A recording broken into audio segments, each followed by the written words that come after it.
प्रभुं प्राणनाथं विभुं विश्वनाथं जगन्नाथनाथं सदानन्दभाजम् भवद्भव्यभूतेश्वरं भूतनाथं शिवं शङ्करं शम्भुमीशानमीडे गळेरुण्डमालं तनौ सर्पजालं महाकालकालं गणेशाधिपालम् जटाजूटगङ्गोत्तरं गैर्विशिष्यं शिवं शङ्करं शम्भुमीशानमीडे मुदामाकरं मण्डनं मण्डयन्तं महामण्डलं भस्मभूषाधरन्तम् अनादिं ह्यपारं महामोहमारं शिवं शङ्करं शम्भुमीशानमीडे वटाधो निवासं महाट्टाट्टहासं महापापनाशं सदा सुप्रकाशम् गिरीशं गणेशं सुरेशं महेशं शिवं शङ्करं शम्भुमीशानमीडे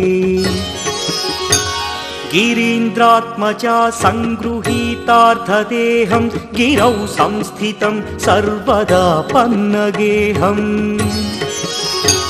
परब्रह्म ब्रह्मादिभिर्वन्द्यमानं शिवं शङ्करं शम्भुमीशानमीडे कपालं त्रिशूलं कराभ्यां दधानं पदाम्भोजनं राय कामदधानम्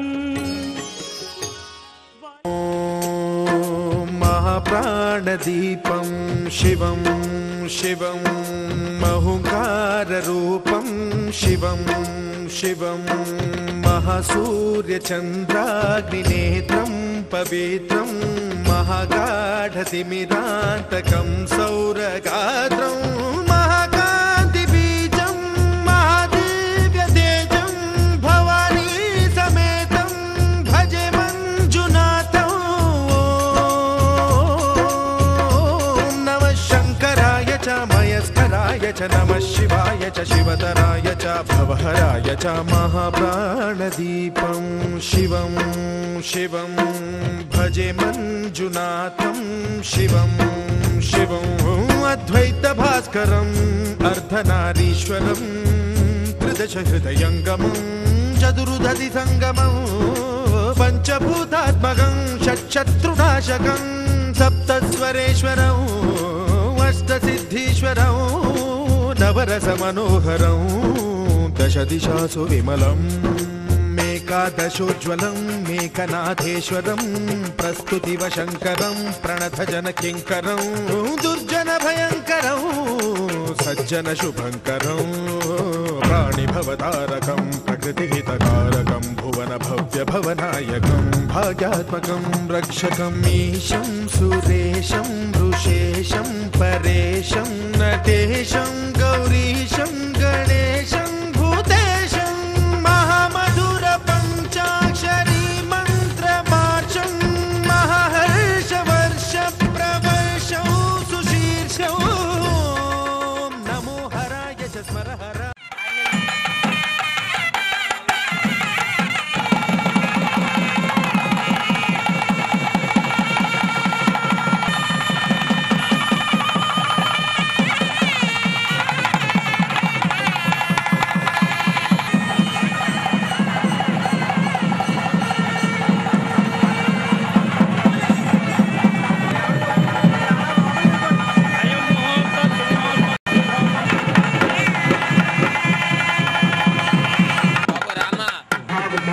కార్యక్రమానికి చేసినటువంటి ఆంధ్ర రాష్ట్ర హిందూ ధర్మ సమ్మేళన ఆహ్వాన కమిటీ చైర్మన్ బ్రహ్మశ్రీ రామజోగేశ్వరరావు గారు విచ్చేసి వారందరికీ చక్కని స్వాగతాన్ని పలకడానికి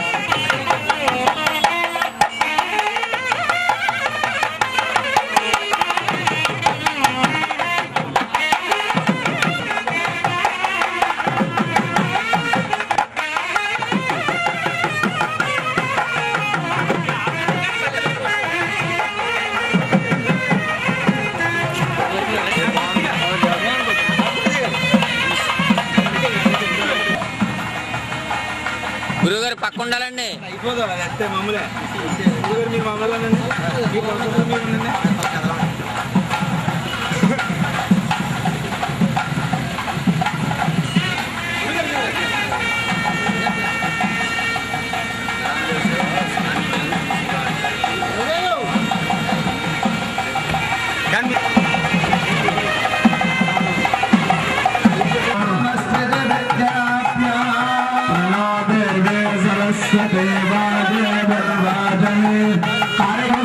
స్వామి వారికి స్వాగత సమాంజలి పలుకుతున్నారు. అలాగే స్వామీజీ వారు చేస్తున్నటువంటి విశేష స్వామి వారికి, ఘాట్ స్వామి వారికి, శంకరానందగిరి స్వామి వారికి, స్వరూపానందగిరి స్వామీజీ వారికి, వాసుదేవానందగిరి స్వామీజీ వారికి, యోగి మాత యోగి చింత హరిప్రసాద్ మాతాజీ స్వామి వారికి, కళా విద్యానందగిరి స్వామి వారికి, వాత్సల్యానంద భారతీ స్వామి వారికి, అమర కుమార్జీ స్వామి వారికి రామకృష్ణ సుమాంజలి పలుకుతూ వారిని చక్కగా ఆహ్వానిస్తున్నారు. ఓం నకర్మణ ప్రజయాధనే నత్యాగే నైగే అమృతత్వ మానసు పరిణనాకం నిహితం గుహాయాం ధృత్రాజవేద్యతయో విశంతే దేహాంతకాలే పరాప్రదానికం వరదాస్త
వస్తారు అనేది మరింత ప్రార్థన.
కింద ఉన్నవారంతా పైకి వస్తే ఒక మరికొద్ది నిమిషంలో మహామహాలు ఎక్కడి నుంచో చాలా దూర ప్రాంతాల నుంచి మన అమలాపురం పట్టణానికి ఈ రోజున ఈ గ్రామ పట్టణం చేస్తున్న మన సుకృతంగా భావిస్తూ ఒక 5 నిమిషాల సభ ప్రారంభమవుతుంది.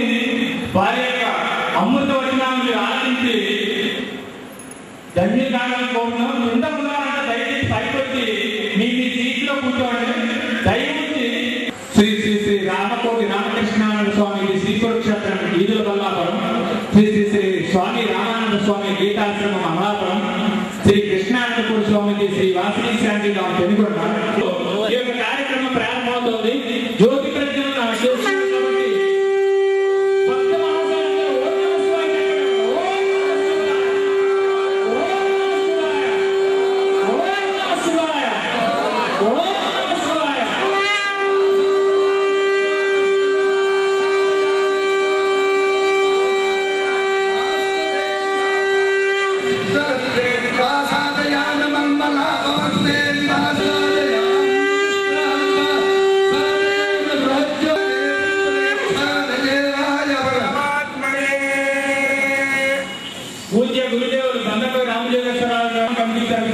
కృతజ్ఞతలు తెలియజేస్తున్నాను.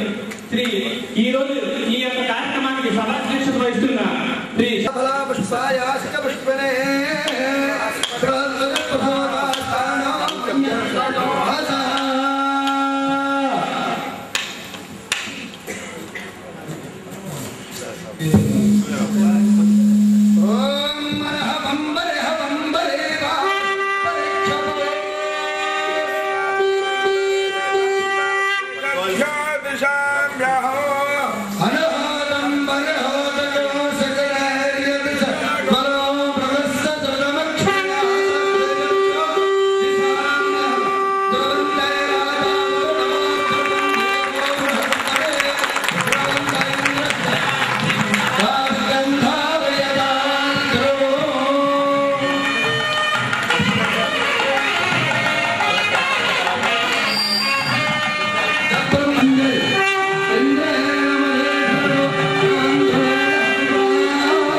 ఆనందం జరుగుతుందండి.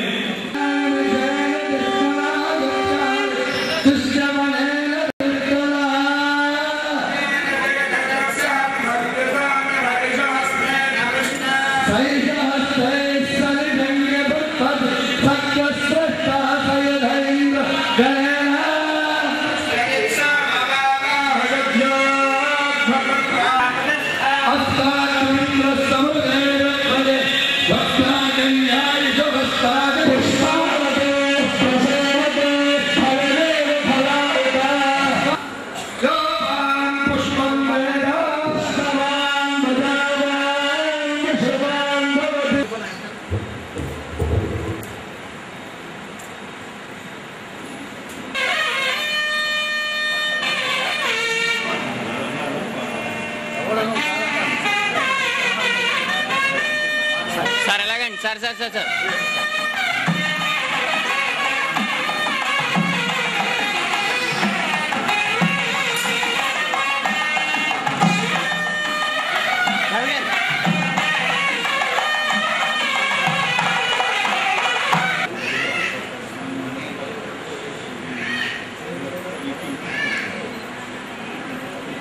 సార్ ఒకసారి సార్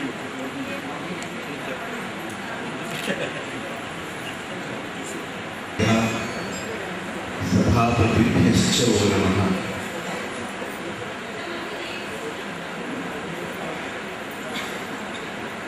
ఇది 11 సంవత్సరాల ఒక దీర్ఘమైన ఉపాసన. ఈ 11వ సంవత్సరం ఇక్కడ కోనసీమలో మహాకుంభాభిషేకం, ఈ హిందూ ధర్మ సమ్మేళనం, ఈ మూడింటి యొక్క సంగమం. మహాకుంభాభిషేకం ఒక కార్యం అయితే, లక్ష రుద్రాక్షార్చన ఇంకొక కార్యక్రమం అయితే, ఇది హిందూ ధర్మ సమ్మేళనం బాధ్యతతో ఈ స్వామీజీలకు కానీ మాతాజీలకు కానీ వీళ్ళందరి ఉన్నటువంటి ఆ అనుబంధం నోటి మాటతో చెప్పలేదు. అటువంటి అనుబంధంతో ఈ కార్యక్రమాన్ని ఒక్క మాట, అలాగనే ఈ రుద్రాక్ష అర్చ, లక్ష రుద్రాక్ష అర్చన కానీ కుంభాభిషేకానికి కూడా నా వంతు నేను పూర్తిగా దాంట్లో ఇన్వాల్వ్ చేస్తాను అని ఏదో మాట ఇచ్చి వెళ్ళిపోవడం కాకుండా పూర్తిగా ఆశాంతం, అంటే ఒక లిస్టు రాసేటప్పుడు అన్నీ కూడా ఊరేగింపుగా వెళ్ళి అక్కడ పంచాక్షరి స్తూపం ఉంది, శివస్తూపం.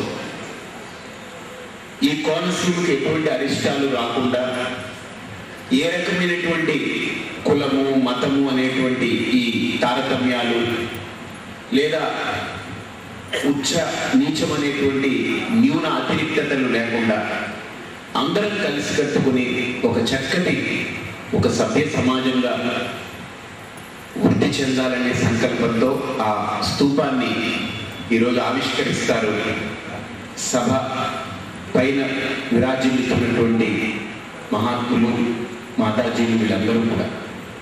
కాబట్టి ఈ సభ మొట్టమొదట మన రామజోగేశ్వరరావు గారితో ప్రారంభమవుతుంది. దానికి ముందు ఒక చిన్న శాంతి మంత్రంతో సభ ప్రారంభించి వారి యొక్క అభిభాషణతో ఈ సభ మొత్తాన్ని, ఈ హిందూ ధర్మ సమ్మేళనాన్ని ప్రారంభిస్తాం.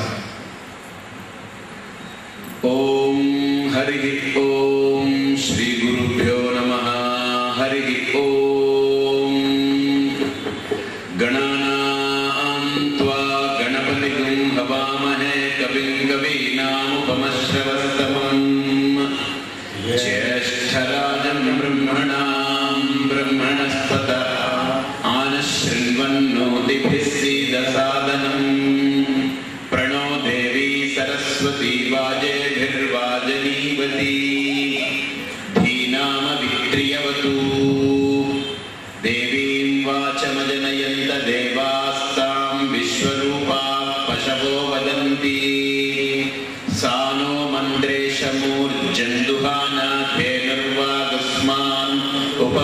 స్తుతైతు అయం ముహూర్త సుముహూర్తో అస్తు సుముహూర్తకాలే సూర్యాదీనాం నవానాం గ్రహాణాం ఆనుకూల్య ఫలసిద్ధిరస్తు సభాయే నమః నిర్విఘ్నమస్తు. పొగరబోతాం. ఈ స్వామీజీలు విద్యార్థులు కాశీ విద్యార్థులు ఇక్కడ ఉన్నారు. ఆ విద్యార్థుల యొక్క మర్యాదగా నాకు సంబంధం ఉంది కనుక వారికి నమస్కారం చెప్తున్నాను. ఇందులో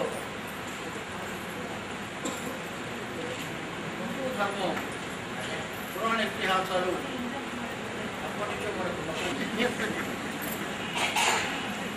ఇందులో పురాణ ఇతిహాసాలు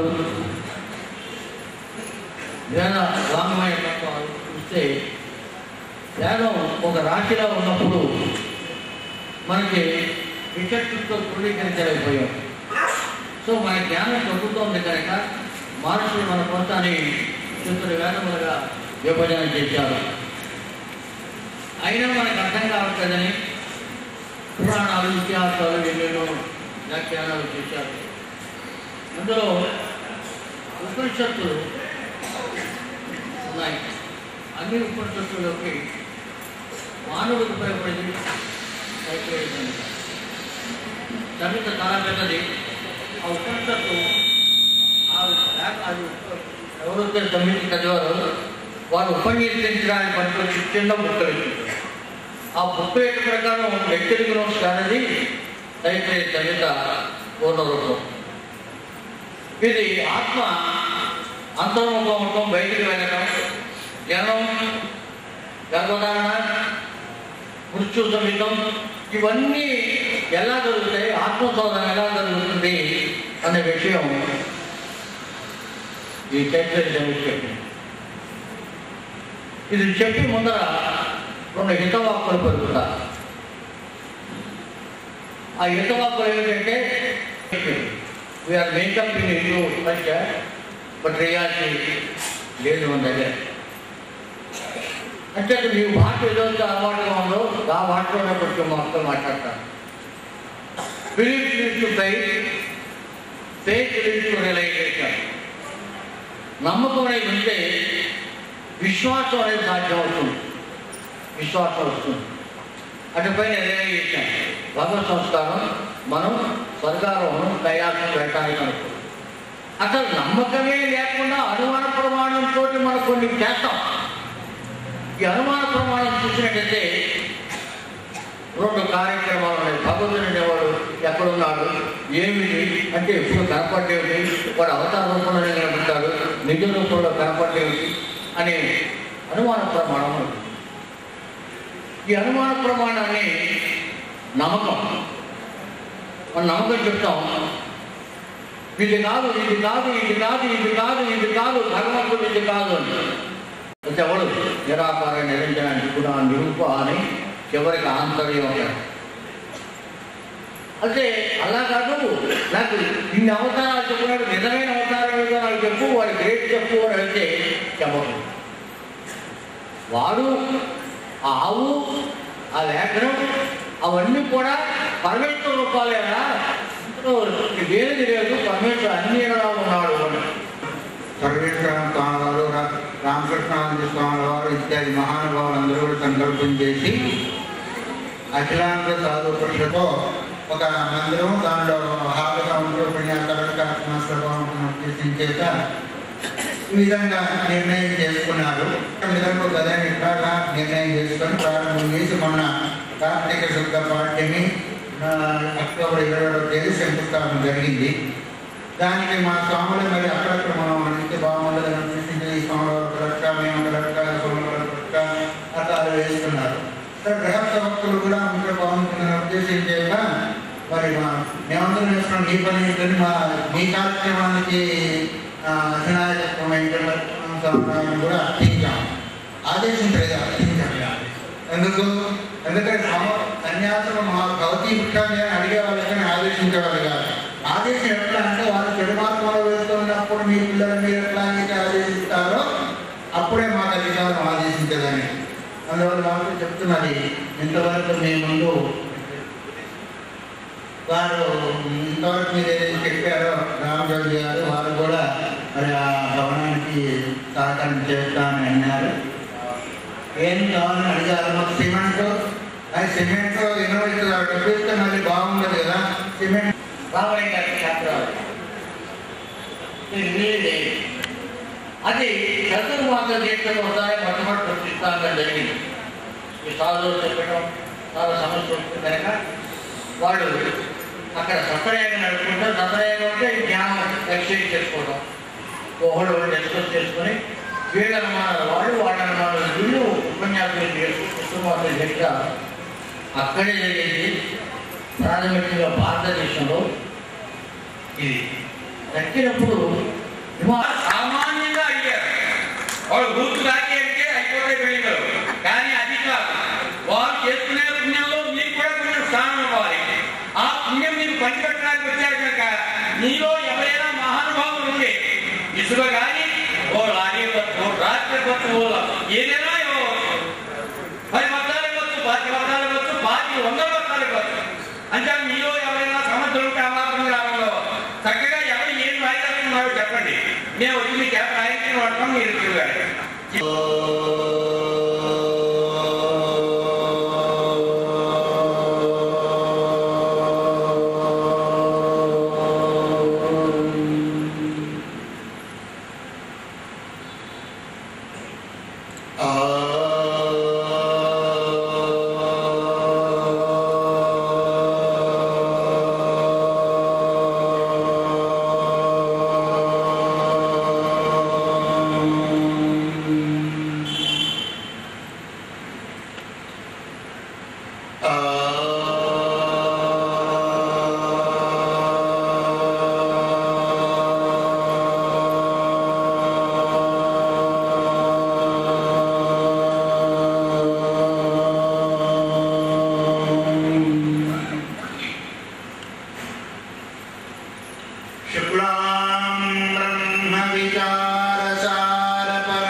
ఈరోజు మనకు గుర్తు చేస్తుంది. అందువల్ల ఒక్క నిమిషం అందరూ గట్టిగా భగవన్నామని చెప్పినట్లయితే సభను ప్రారంభం చేసుకుందాము. శ్రీరామ జయ రామ జయ జయ రామ, శ్రీరామ రాధారమణ హరి గోవింద జయ జయ. ఓం నమ శివాయ శివాయ నమః. ఓం నమ శివాయ శివాయ నమః. శివాయ నమః. ఓం నమ శివాయ.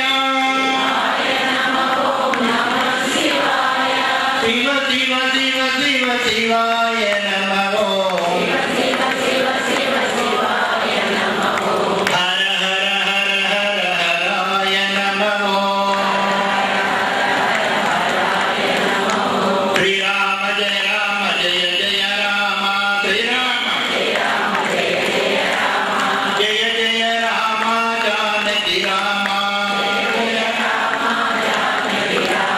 గోవింద జై జై గోపాల జై జై రాధారమణ హరి గోవింద జై జై ఓం నమ శివాయ శివాయ నమ ఓం నమ శివాయ శివాయ బాణాలుగా ధరించి భారతదేశానికి స్వాతంత్ర్యాన్ని ఇప్పించిన మహానుభావుడు. అదే వాస్తవికమైన ఒక భాగంలో ఒక కోణంలో హిందూ ధర్మము, ఇంకో కోణంలో చెప్పుకోవాలంటే హిందూ ధర్మము వైదిక ధర్మము వేదాన్ని అనుసరించి వెళ్ళేది. వేదో నిత్యమధీయతాం అని శంకర భగవత్పాదులు స్వాతంత్ర్యంలో ప్రారంభంలో చెప్పారు. ధర్మ అనేన వేద్యంతే ఇది వేద. దేని కాలానైతే ధర్మాలను తెలుసుకుంటామో దాన్నే వేదము అన్నారు.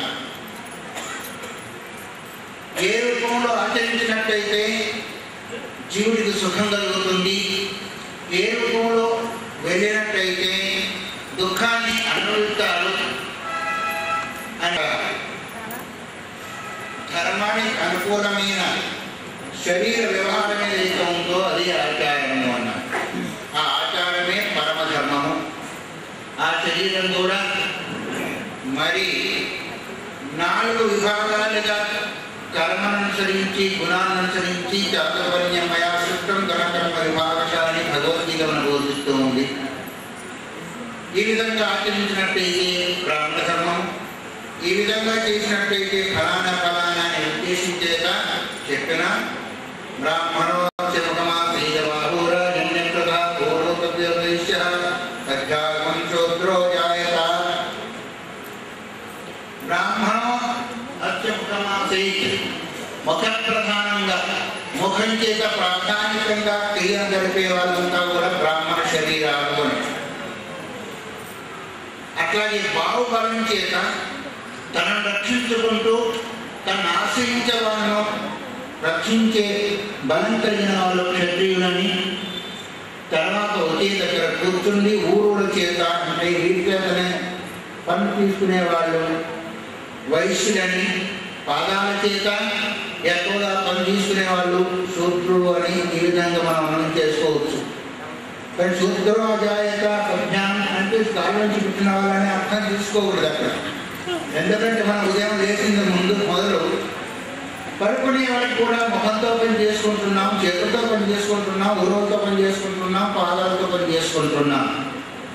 పదవులతో ధాతువు చేత పాదాలు ఏర్పడ్డాయి. ఒక స్థలం నుంచి ఇంకొక స్థలానికి చేర్పించేదాన్ని మన కాళ్ళు ఎట్లా అవసరమో, క్రియ చేసేదానికి చేతులు అవసరము, జ్ఞానేంద్రియాల ద్వారా ప్రాపంచిక వ్యవహారంలో ఉన్న జ్ఞానాన్ని సంపాదించేదాని కొరకు జ్ఞానేంద్రియాలు అవసరము, కర్మేంద్రియాలు అవసరము. ఇవన్నీ చేతి మనం పనులు తీసుకుంటున్నాం. అందుకని ధర్మానుకూల శారీరక వ్యవహార ఆచార అన్నారు. ధర్మాన్ని అనుసరించి వైదిక ధర్మాన్ని అనుసరించి శారీరక సంబంధమైన వ్యవహారాలను కూడా అనుకునేది ఏదైతే ఉందో దాన్ని ధర్మము అన్నారు. అట్లాగే అధర్మం అంటే అర్థమైంది ధర్మవిక్రమ అధర్మ. ధర్మాన్ని వ్యత్యాసం చేసి వైదిక ధర్మాన్ని వైదిక మార్గాన్ని అవలంబించి వాళ్ళు తరించి ఇతరులను తరింపజేశారు కాబట్టి వాళ్ళు ఆదర్శ పురుషులు లేదా మహానుభావులు సత్పురుషులు అనిపించుకున్నారు. అక్కడ వేషంతో కానీ కులంతో కానీ వయసుతో కానీ విద్యతో కానీ పదవులతో కానీ దేనితో కానీ సంబంధం లేదు. కేవలం ఆ మార్గాన్ని మాత్రమే వెళ్ళడం ఏదైతే ఉందో అది ధర్మ మార్గాలంబులైన మనలాంటి వాళ్ళకు విధింపబడింది.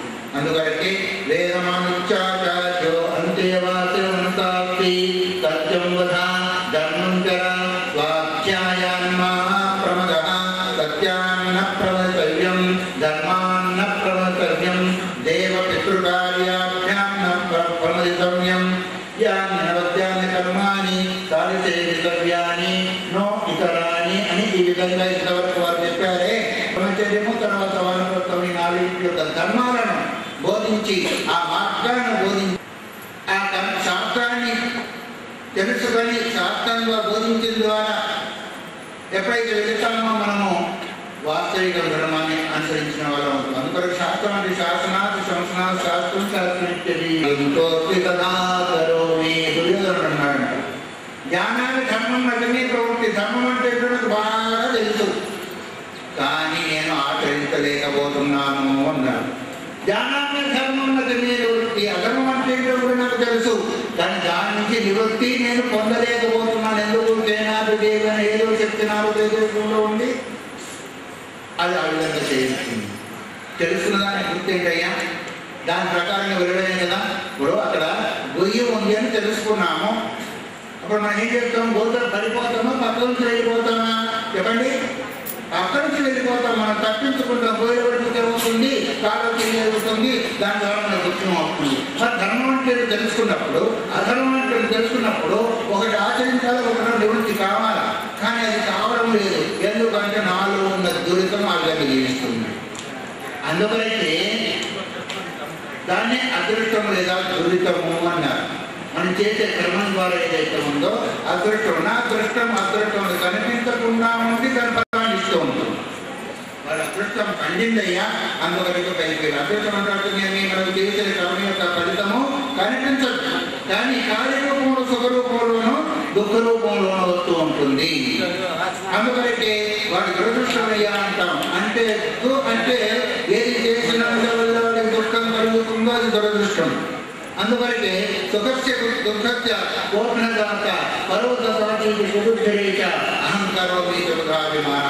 సుఖానికి దుఃఖానికి ఎవరు ఇచ్చేవారు? ఫలానా వారు నాకు మేలు చేశాడు, సుఖం వచ్చింది, ఫలానా వారు నాకు కీడు చేశాడు, దుఃఖం వచ్చిందని అనుకుంటాను. కానీ వాస్తవిక చేసి మనం చేసిన ధర్మ కార్యాల ద్వారా ఉత్పన్నమైన పుణ్యం ఏదైతే ఉందో అది ఒక వ్యక్తి ద్వారా ఒక వస్తు ద్వారా సుఖరూపంలో వస్తుంది. అట్లాగే మనం శాస్త్ర నిషేధం లేదా పెద్దవాళ్ళు నిషేధించిన మార్గంలో వెళ్ళినందువల్ల దుఃఖం చేస్తున్నందువల్ల అదే దుఃఖ రూపంలో మనకు వస్తుంది. అందుకొరకే కాళిదాసు మాట అన్నారు, చక్రాల పంక్తి ఒక వచ్చింది భాగ్య పంక్తి అన్నారు.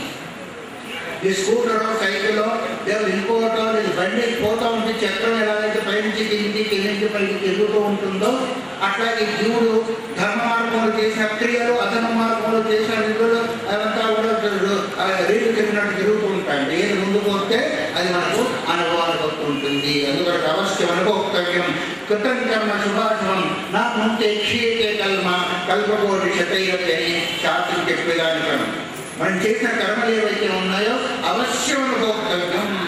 వేసుకున్న వాళ్ళకి చెప్పండి వేసుకున్నంత ఎంత గుమ్మడికాయ ఎంత ఎంత వేసుకుంటే అంత. మన ఇంట్లో అవని తల్లినదియో అదే పండు వివేకం భూములు ఏదైతే పెడతామో అదే పండు. మంచికి మంచిగలు చెడ్డలు చెడ్డలు ఎదురాధీర ఎక్కిపాడు గంటెత్తిపాడు అన్నాడు. మంచి చేసుకుంటావా మంచి కలుగుతుంది. నిమ్మ చెట్టు పెట్టుకుంటావా పురుగు తింటావు, ముళ్ళ చెట్టు పెట్టుకుంటావా ముళ్ళు పుచ్చుకోపోతా ఉంటాయి. మంచి విత్తనం అందుకరికే ఇదం శరీరం కావుంటే ఈ క్షేత్రం తెలియజేయతే ఏతద్యో వ్యక్తి సంభావ క్షేత్రజ్ఞ ఇది తద్విధ. అర్జున ఈ శరీరం మీద దీన్ని క్షేత్రం అన్నారు. పొలంలో మనం ఏ విత్తనం పెట్టుకుంటామో అది వస్తావో ఈ శరీరం అని ఈ క్షేత్రంలో మంచి విత్తు పెట్టుకుంటావా చెడ్డ విత్తు పెట్టుకుంటావా ధర్మ మూలమైన పెట్టుకుంటావా ధర్మ మూలమైన పెట్టుకుంటావా దాని ప్రకారం నీకు కనిపిస్తావు. నలుగురు సుఖ కోరిన దాకా పరువు దాదాకి కుదుర్చరేస్తాను. కర్మాన్ని తాను తెలియాలి ఇతరాన్ని తల్లి దైవంగా కలిగి ఉండు అని శాస్త్రం బోధిస్తే ఉన్నదంతా తీసుకొని తల్లిని తన ధర్మ మార్గాల నుండి ఆయన మిగిలి ఉంటాడు. మిగతా వాళ్ళంతా కూడా అందుకొరకే కృష్ణ భగవంతుడు యుద్ధం చేయగానే యుద్ధం చేయించారు. ధర్మాన్ని నేను వచ్చింది ఎందుకొరకు అంటే ధర్మరక్షణ కొరకే ధర్మ సంస్థాపనార్థాయ సంభవామి యుగే యుగే ధర్మాన్ని నేను స్థాపించే కొరకు ఉద్ధరింపటి. जब तक जिंदगी रहेगी फुर्सत न मिलेगी काम से ऐसा कुछ समय मिला मेरा निकालो आराम कर ले श्री राम से. शरीर ఉన్నంతవరకు సమయము హైకార హైకార శ్రీ స్వామి రామానంద యోగి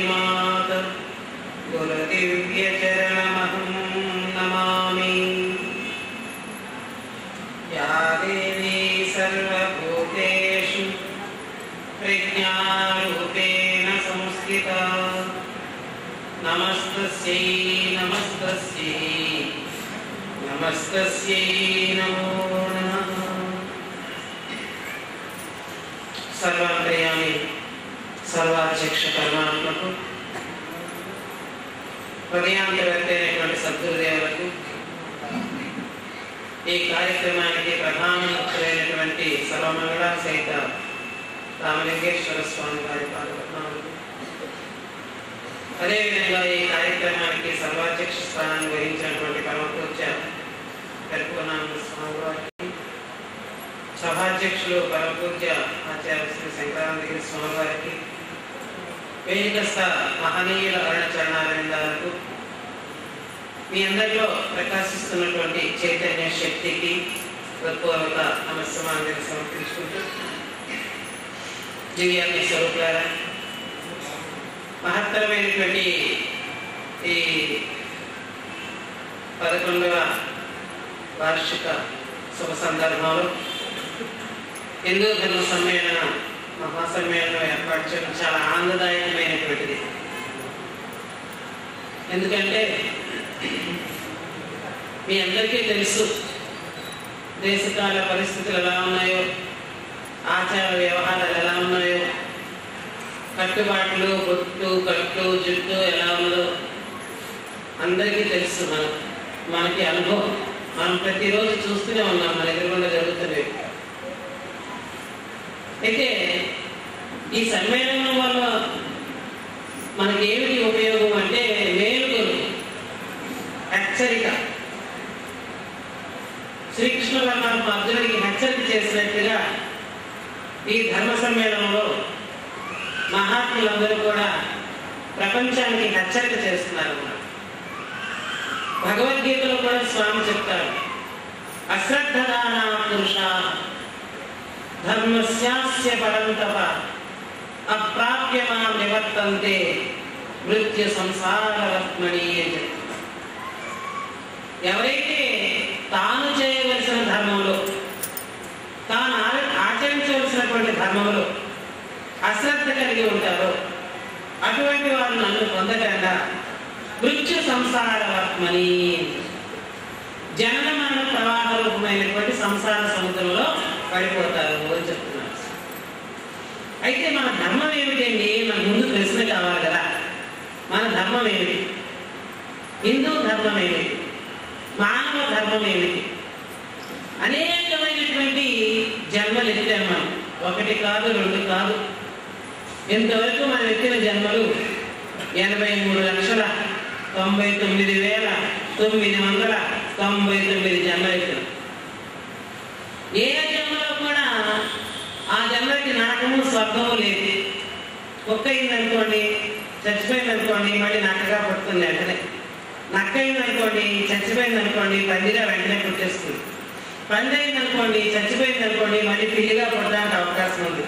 పిల్లి అయిందనుకోండి, చచ్చిపోయిందనుకోండి, మళ్ళీ బలిగా పడుతుంది. కానీ వాటికి స్వర్గము నరకము లేదు. వాటికి స్వర్గము లేదు, నరకము లేదు. కానీ స్వర్గనరకాలు ఎవరికి అంటే ఈ ఒక్క మానవ శరీరాన్ని ధరించిన జీవుడికే స్వర్గ నరకాలు అన్నమాట. పుణ్యం చేస్తే స్వర్గానికి వెళ్తాడు, పాపం చేస్తే ఎక్కడికి వెళ్తారు? నరకానికి. కానీ పుణ్యపాపాలు సమానంగా ఉన్నాయనుకోండి, ఎక్కడికి వస్తాడు? మానవ జన్మకు వస్తాడు. ఈ పుణ్యము పాపము రెండు లేవనుకోండి, ఎక్కడికి వెళ్తాడు? పరమాత్మ స్థానానికి వెళ్తాడు. అయితే మనము అనేక జన్మలు ఎత్తాం. ఏ జన్మల్లో కూడా ఇలాంటి ధర్మ సమ్మేళనానికి మనల్ని ఎవరు ఆహ్వానం చేయలేదు. ఇప్పుడు ఇక్కడ చూడండి, ఇంత పెద్ద హాల్ ఉంది. ఈ పెద్ద హాల్లోకి ఎవరిని ఆహ్వానం చేశారు? ఈ కార్యకర్తలు మానవుల్ని ఆహ్వానం చేశారు. ఈ ఊర్లో బోరెడని పశువులు ఉండొచ్చు, బోరెడని ఎద్దులు, ఆవులు, ఎన్నెన్నో రకరకాల పశుపక్షాలు అన్నీ ఉండొచ్చు. అన్నింటినీ ఏమన్నా ఆహ్వానం చేశారా? మీరు కూడా రండి, ఆల్మోస్ట్ మీ అందరికీ వెల్కమ్ చెప్తున్నాం, మీరు కూడా రండి అని దారిపోయే ఎద్దులు కానీ, ఆవులు కానీ, కుక్కలు కానీ ఏమన్నా పిలిచామా? దేన్ని మనం ఆహ్వానం చేయలేదు. ఎవరిని ఆహ్వానం చేసామంటే ఒక్క మానవుడిని ఆహ్వానం. కనబడిన వాళ్ళందరినీ, కనబడిన వాళ్ళని, కనబడిన వాళ్ళని అందరినీ ఆహ్వానం చేస్తున్నాం. రండి రండి రండి రండి రండి అని పిలుస్తున్నాం. ఎందుచేత వినేదానికి, అనేదానికి, చూసేదానికి, చేసేదానికి, నడిచేదానికి, అన్నిటికీ ఆలోచించేదానికి, నిర్ణయించేదానికి, అన్నిటికీ అధికారమైనది ఒక్క ఈ మానవ జన్మ. దీని ద్వారా కుక్క నక్కల్లో ఎత్తి ఎక్కడెక్కడెక్కడెక్కడో బహుపెక్కు జన్మములు ఎత్తినా ఆఖరికి ఏమైపోయింది, మళ్ళీ పెట్టలాగా ఎమరాకి నేను చిక్కిపోయాను అంటున్నాను. అంటే పెట్టెలా అయితే ఒక కుక్క నోట్లోనూ గ్రద్ద నోట్లోనూ చిక్కుకుపోతుందో అలాగా మనం కూడా యమధర్మరాజు నోట్లో చిక్కుబడిపోతున్నాం. అంటే దేని